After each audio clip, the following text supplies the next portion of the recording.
अस्सलाम वालेकुम वरहमतुल्लाहि वबरकातुहू dear students, I am your physics teacher Mohammad Waqas Amin. तो कैसे हैं आप लोग बेटा? उम्मीद करता हूँ कि आप सब खैरियत से होंगे। And today we are going to discuss about diffraction grating.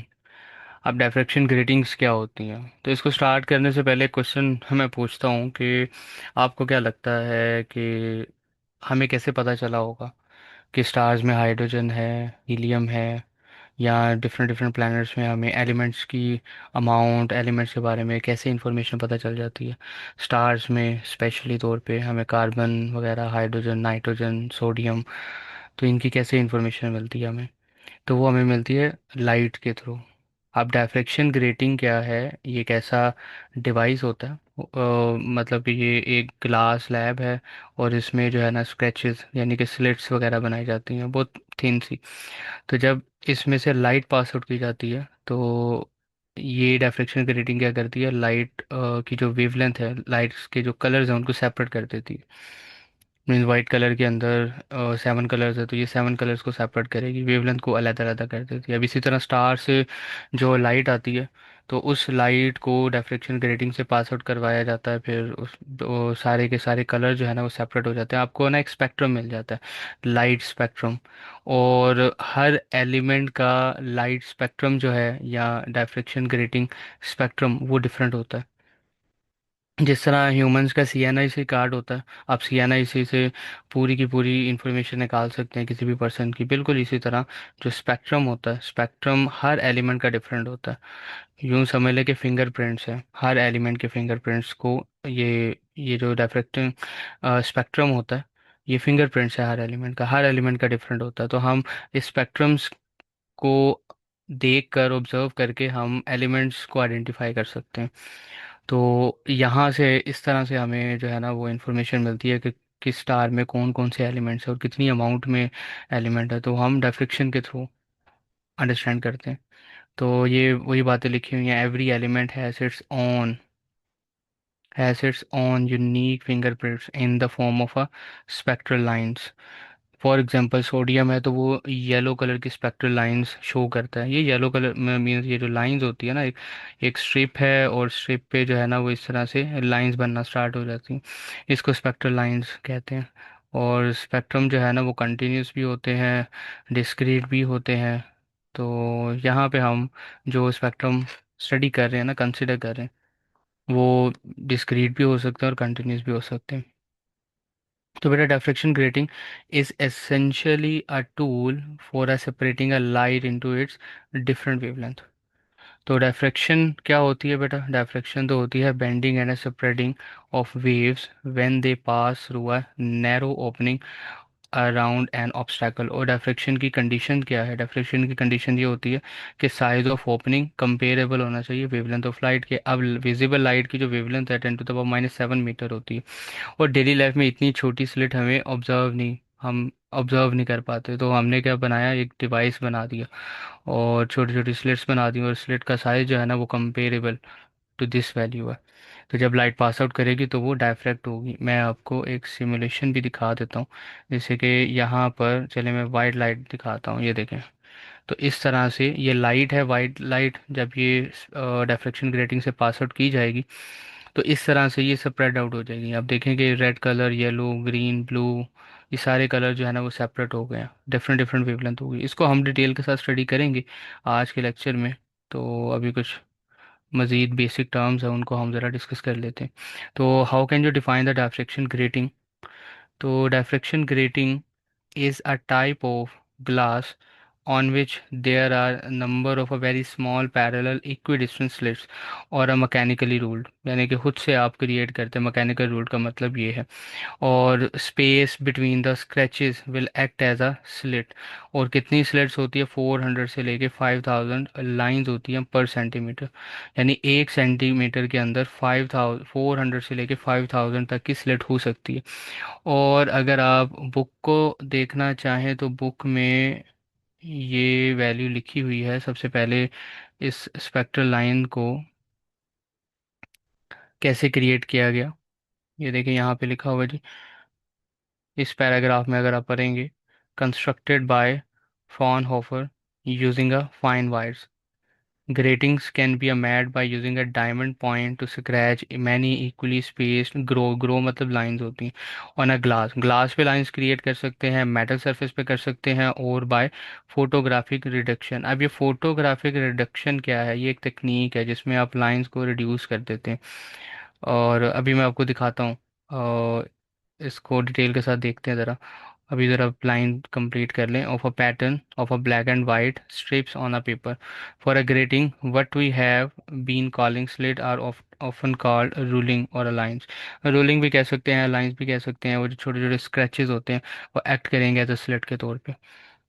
तो ये देखें, reduction method, photographic reduction method क्या है कि ये देखिए, ये पहले आपने लाइंस स्प्रेड की ओवर अ लार्ज एरिया, और फिर फोटोग्राफिक रिडक्शन क्या करेगी, इन लाइंस को क्लोजली कंप्रेस कर देंगी स्मॉलर एरिया में।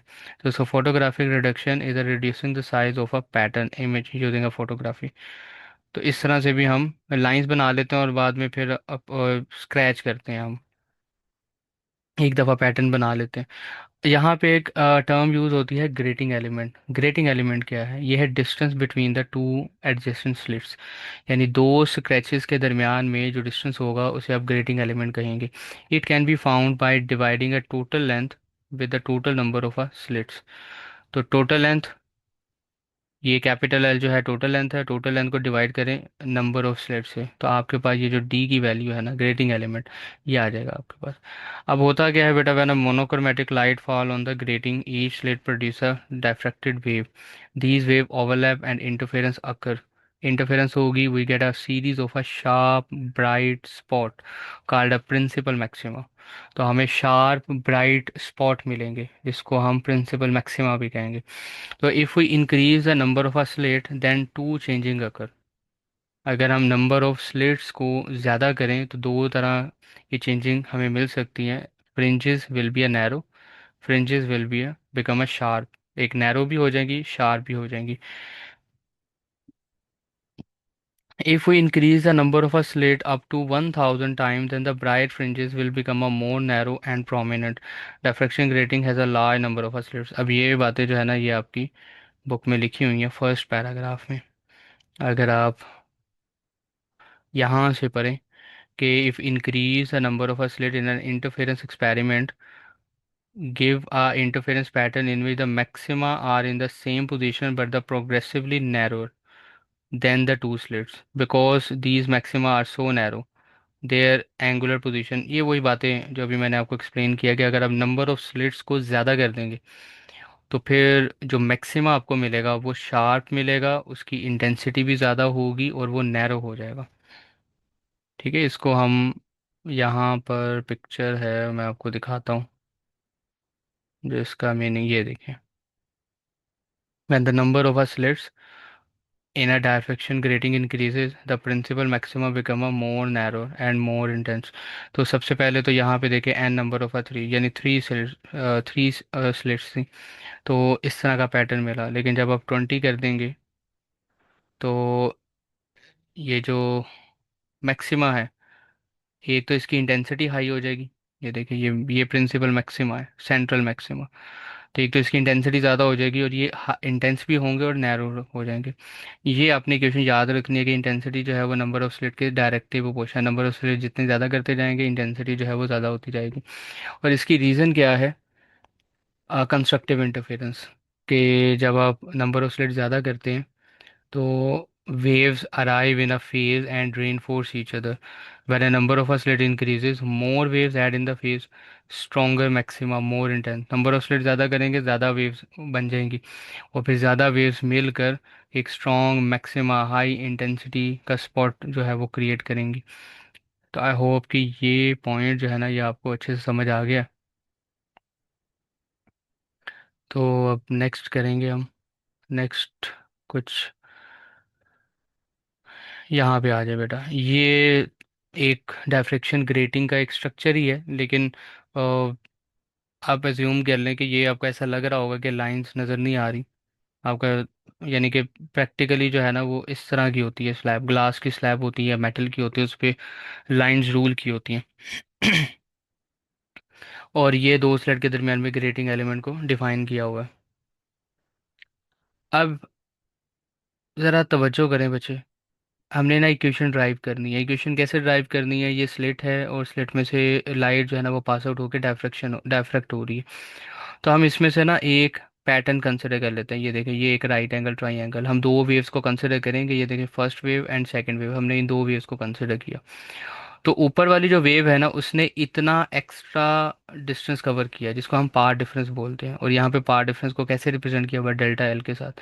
अच्छा, ये जो राइट एंगल ट्राइंगल है इसको मैं यहाँ पे डिफाइन कर देता हूँ, इसको मैं नाम भी दे देता हूँ ए बी एंड ओ का।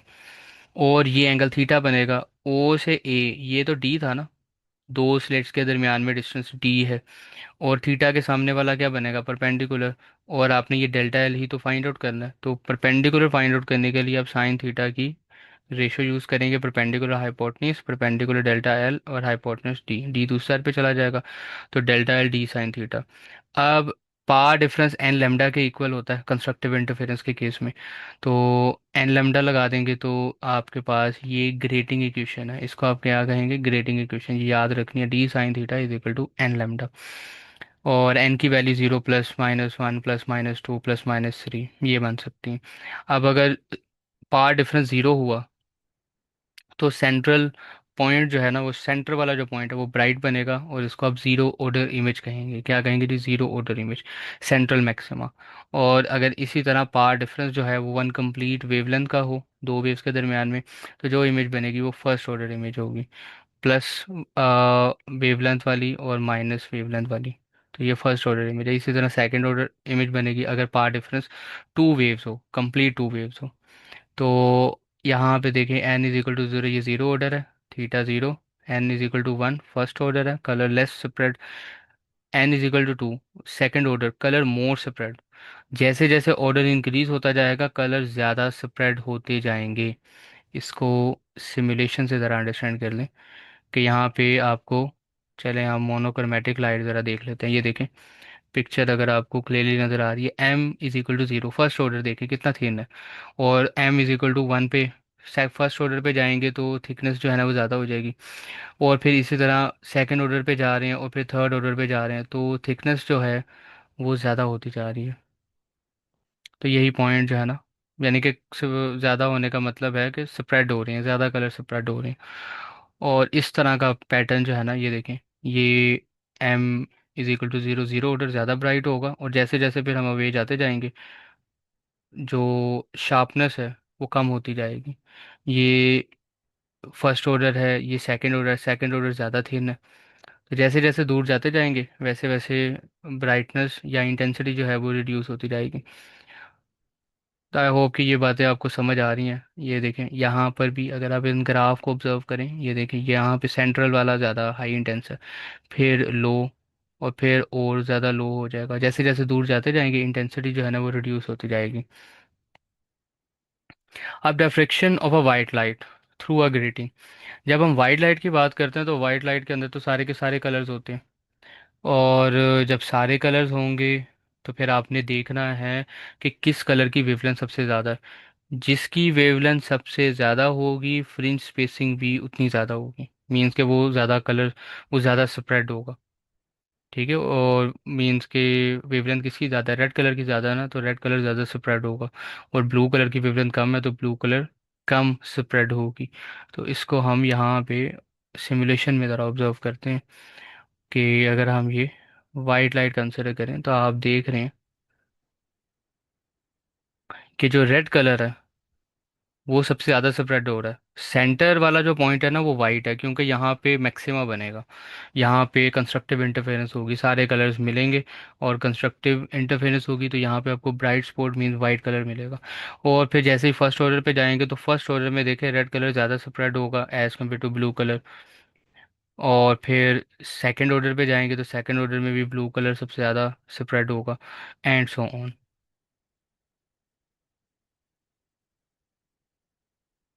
ये बातें यहाँ पे मेंशन है।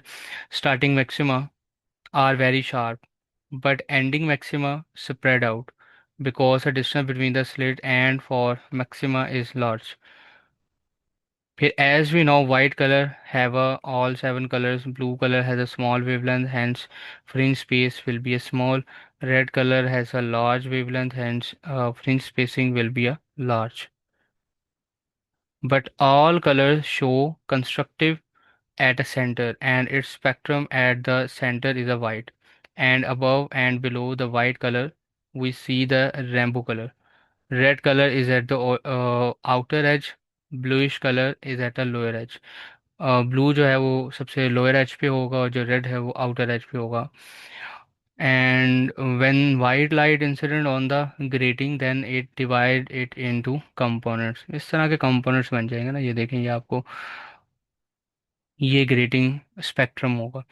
सेंटर वाला देखें बिल्कुल ब्राइट है, वाइट है, और फिर जैसे जैसे आप दूर जाएंगे फिर आपको रेड कलर के स्पॉट भी नज़र आएंगे आउटर एज पे, और फिर ब्लू जो है ना वो ब्लू कलर भी आपको नज़र आएगा, लेकिन ब्लू जो है ना वो इतना ज़्यादा स्प्रेड नहीं हो रहा, आप ज़रा ऑब्जर्व करें ज़रा. और अब आते हैं दोबारा बुक पे.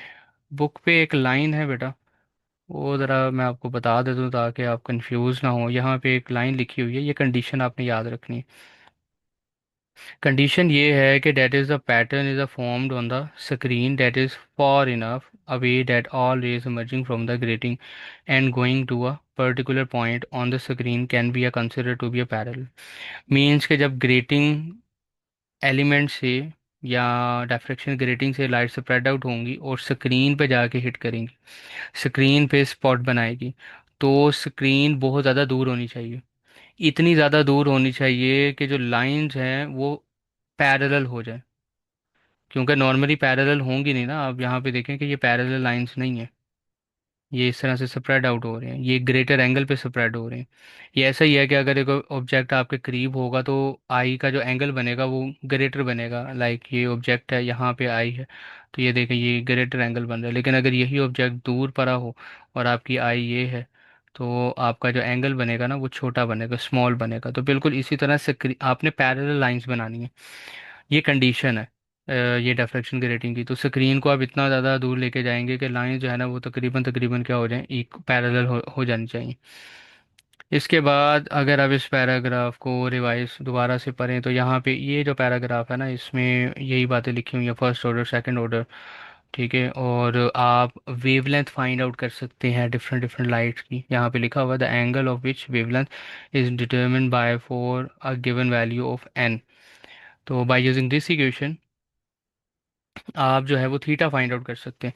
देखिए थीटा और वेवलेंथ ये भी डायरेक्टली प्रोपोर्शनल है. जिस कलर की वेवलेंथ ज़्यादा होगी वो ज़्यादा एंगल पे स्प्रेड होगा. जैसे रेड कलर है, रेड कलर ज़्यादा ग्रेटर एंगल पे स्प्रेड होगा, मीन्स ज़्यादा स्प्रेड होगा. और जिसकी वेवलेंथ कम होगी वो कम एंगल पे जो है ना स्प्रेड होगा. तो यहाँ से आप अगर एन की वैल्यू पुट करें, one order, second order, third order, तो आप लेमडा की वैल्यू मेजर कर सकते हैं. क्योंकि डी तो आपको पता होगा और थीटा आपने फाइंड आउट करना है, और lambda by using this equation आप कैलकुलेट कर सकते हैं. तो अब आते हैं बेटा एमसीक्यूज़ पे. एमसीक्यूज़ के बाद कुछ एप्लीकेशंस है और फिर ये लेक्चर एंड हो जाएगा. एक एमसीक्यूज़ है grating equation is. Grating equation बेटा d sine theta is equal to n lambda, beta is the right option, ये आपने याद रखना है. फिर grating has a 10,000 lines per metre its grating element. यानी डी फाइंड आउट करना है आपने. डी क्या होता है बेटा, एल डिवाइडेड बाई एन होता है ना. तो एल क्या है, 1 मीटर है, और एन कितनी है, कितनी लाइन्स हैं, एन 10,000 है. तो मैं इसको ऐसे भी तो लिख सकता हूँ 10⁴. अब 10⁴ ऊपर चला जाएगा तो ये हो जाएगा -4. तो डी की वैल्यू क्या बनी, Charlie. Charlie is the right option. Next है for a given order and a greeting which colour is diffracted through the largest angle. तो कौन सा कलर सबसे ज़्यादा स्प्रेड होगा बेटा, रेड कलर होगा. क्यों, क्योंकि वेवलेंथ इसकी क्या है, ज़्यादा है. जो ज़्यादा वेवलेंथ होगी तो फ्री स्पेसिंग भी ज़्यादा होगी, थीटा ज़्यादा होगा, मीन ज़्यादा स्प्रेड होगा वो. तो ये छोटे छोटे पॉइंट्स आपने याद रखने हैं. फिर इसकी एप्लीकेशन, ये डिफरेंशियल ग्रेडिंग कहाँ पे यूज़ होती है, स्पेक्ट्रोस्कोपी में यूज़ की जाती है. फिर आइडेंटिफाइंग एलिमेंट्स है, फिर एस्ट्रोनॉमी है, मतलब जो स्टार्स में कौन कौन से एलिमेंट्स हैं उनकी आइडेंटिफिकेशन की जाती है. फिर measuring a wavelength of a different colours. फिर केमिकल एनालिसिस, मतलब एक केमिकल है, केमिकल के अंदर कौन कौन सी केमिकल्स हैं, कितने अमाउंट में है, तो वो भी हम बाय यूजिंग दिस टेक्निक हम मेजर कर सकते हैं। फिर ऑप्टिकल इंस्ट्रूमेंट, जितने ग्लासेस हैं, सन ग्लासेस या लेंसेज वगैरह, उन और फिर ऑप्टिकल इंस्ट्रूमेंट जो है माइक्रोस्कोप लाइक, तो उसमें भी ये यूज़ की जाती हैं डायफ्रेक्शन की रेटिंग। लेक्चर आपका कंप्लीट हो गया, लेकिन हम आपकी एक बुक की लाइन है लास्ट पे, उसको भी ज़रा डिस्कस कर लेते हैं ताकि उसको पढ़ने में थोड़ा सा मसला ना हो। यहाँ पे देखें ज़रा, ये जो लास्ट पैराग्राफ है, यहाँ पे वो मेंशन करता है लास्ट वाली लाइन के grating for use with a visible light 400 to 700 nanometre, ये वेवलेंथ है, usually have about a 1000 slits per millimetre. ये वैल्यू जो है ना, ये आपने याद रखनी है, 1000 स्लेट पर मिलीमीटर, यानी 1 मिलीमीटर के अंदर कितनी स्लिट्स हैं, 1000 स्लिट्स हैं। ठीक है, और इसका डी निकाला हुआ है, डी कितना निकाला हुआ है, 1000 नैनोमीटर। ये डी की वैल्यू आप निकाल सकते हैं, मैं आपको यहाँ पे निकाल के दिखा देता हूँ कि पहले उन्होंने कहा है जी 1000 लाइंस हैं 1 मिलीमीटर के अंदर, तो आप डी कैसे निकालेंगे, L/n, ऐसे ही निकालते हैं ना। तो L कितना है, L है 1 millimetre, n divided by n कितना है, ये है 1000।